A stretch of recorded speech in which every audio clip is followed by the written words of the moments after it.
Everyone, very good morning. आज है राधा अष्टमी और आज का व्लॉग मैं स्टार्ट कर चुकी हूँ और देखेंगे आज क्या क्या मैं करती हूँ। सबसे पहले मैं उठ के ब्रश कर चुकी हूँ। अब मैं नहाने जाऊँगी क्योंकि टाइम इस बार कम है। 1 बजे से पहले पहले हमें पूजा कर लेनी है क्योंकि राधा अष्टमी की पूजा जल्दी हो जाती है। तो मैं नहा के फिर आपको मिलती हूँ।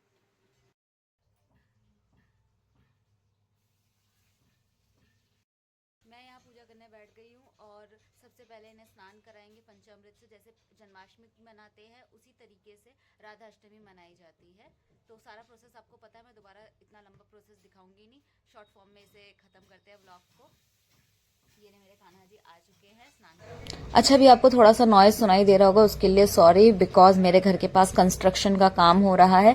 सबसे पहले मैंने स्वास्तिक बनाया, उसके बाद फूल रखे, तुलसी का पत्ता रखा, उन्हें विराजमान कराया, देन पंचामृत जो बनाया था उससे इन्हें स्नान कराया। और ये रेगुलर बेसिस पे ही ऐसे स्नान कराया जाता है स्वास्तिक बनाकर। और पंचामृत से तो आप स्पेशल डेज पे ही नहलाते हो। देन मैंने उन्हें घिस घिस के अच्छे से नहलाया। यहाँ पर बाकी प्रिपरेशन मम्मा मेरी हेल्प कर रही थी करने में, कि जो जो फ्रूट्स लगेंगे, जो जो चीजें लगेंगी जरूरत की। देन उन्हें मैंने नॉर्मल वाटर से भी क्लीन कर दिया क्योंकि स्किन बहुत ज्यादा स्लिपरी हो जाती है। मैंने माला बनानी दोबारा स्टार्ट कर दी है, जैसे जन्माष्टमी वाले दिन मैंने बनाई थी। और कान्हा जी को मैंने तैयार कर दिया है। और क्या मतलब जन्माष्टमी वाले दिन जितनी वैरायटी नहीं बनी, पर थोड़ी बहुत बना पाए हैं क्योंकि ये वाली पूजा जल्दी होती है। जल्दी इन द सेंस मीन्स दोपहर में ही पूजा कर लेते हैं, क्योंकि राधा रानी कभी किसी को कष्ट देना या परेशान करना नहीं चाहती, इसीलिए राधा अष्टमी की पूजा जल्दी होती है। और पूजा के बाद हम खा सकते हैं। मेरा आज फास्ट है, जैसे जन्माष्टमी वाले दिन था। और अभी बज रहे हैं 1:20, 1:01 मेरा हमारी घड़ी आ गया। अभी ये बज रहे हैं 1 और 1:30 बजे तक हमें पूजा कर लेनी है। सारा सामान आ चुका है जो भी बनाया है। और मेरे कान्हा जी को भी मैंने स्नान करा दिया है, राधा रानी जी को भी स्नान करा दिया।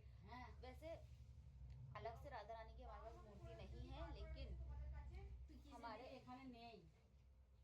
कान्हा जी ने कहा था कि मुझ में ही राधा बसते हैं, तो इसीलिए श्री कृष्ण जी की मूर्ति में ही आप राधा रानी को मानकर पूजा कर सकते हैं, क्योंकि वो दोनों अलग नहीं है।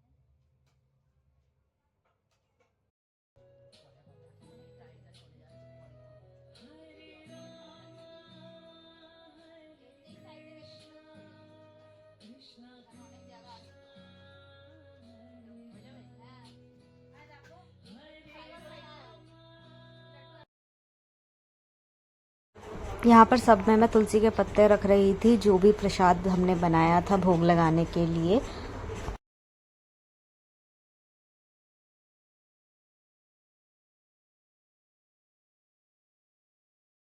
देन यहाँ पर भोग वगैरह सब ले आए थे और मैं यहाँ पर मंत्र पढ़ रही हूँ फोन में देख देख के, क्योंकि मुझे ये वाला मंत्र पता नहीं क्यों याद नहीं होता, क्योंकि पता नहीं क्यों यार, क्योंकि भी नहीं, मुझे याद ही नहीं हो रहा। ये वाला बहुत टफ है, तो मैं देख देख के पढ़ देती हूँ। जो भी भोग है हमने वो दे दिया उन्हें और भोग लगा भी दिया। जो जो बना था आपको दिख ही रहा होगा।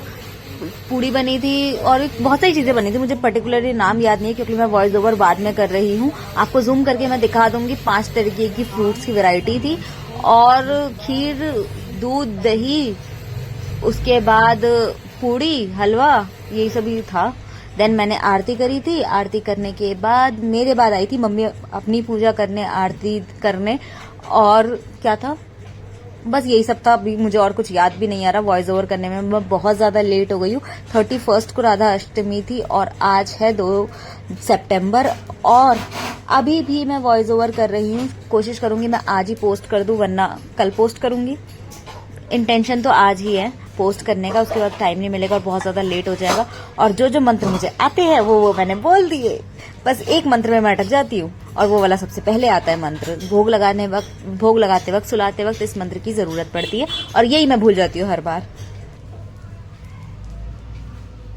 अच्छा, किस किस के साथ ऐसा होता है कि वो कृष्ण जी को अपने एज अ फ्रेंड, भाई, इन सब के तौर पे मानते हैं? क्योंकि मैं तो ऐसे ही मानती हूँ। मैं उनसे लड़ती भी हूँ, गुस्सा भी करती हूँ, मैं रोती भी हूँ, उन्हें प्यार भी करती हूँ। कुछ हमारी नोक झोंक वाली बॉन्डिंग है, या कह सकते हैं। बीच में तो 1 साल में उनसे इतना रूठ गई थी, मैंने 1 साल इनसे बात नहीं करी थी, मैंने पूजा नहीं करी थी। लेकिन उसके बाद पता नहीं वो सपने में आए या क्या हुआ, सपने में आए थे एक बार, उसके बाद इतनी अच्छी बॉन्डिंग बन गई उनकी और मेरी कि अब तो मैं हर चीज फॉलो करती हूँ उनकी, कोशिश करती हूँ कि हर पूजा में वो मेरे साथ हों और मैं उनकी पूजा करूँ, उनकी अर्चना करूँ, ये सब करूँ। और मुझे मन करता है करने का, वरना नॉर्मली ऐसी नहीं हूँ मैं, पर इनके टाइम में मैं चेंज हो जाती हूँ। तो ऐसा हमारा बॉन्ड है थोड़ा सा।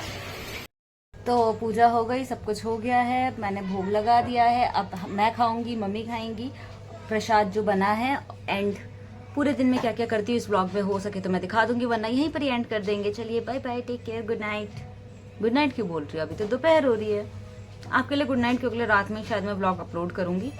बाय बाय, आप लोग अपना ख्याल रखिए और अपनी फैमिली का ख्याल रखिए, खुश रहिए, अच्छे रहिए, क्योंकि जिंदगी छोटी है, ज्यादा दिन चलने वाली नहीं है। तो मन मुटाव ना रखते हुए दिल को हमेशा अच्छा रखो। देन मेरे पास थोड़ा सा टाइम था तो मैं अपनी सिस्टर को लेकर चली गई थी प्राचीन हनुमान मंदिर, राजीव चौक। बहुत ज़्यादा फेमस है और मैं बहुत जनों को लेकर जाती रहती हूँ, अपने फ्रेंड्स, फैमिली, सबको। वहाँ बहुत ज़्यादा पीस मिलता है मुझे, मतलब बहुत बहुत पीस मिलता है और अच्छा लगता है।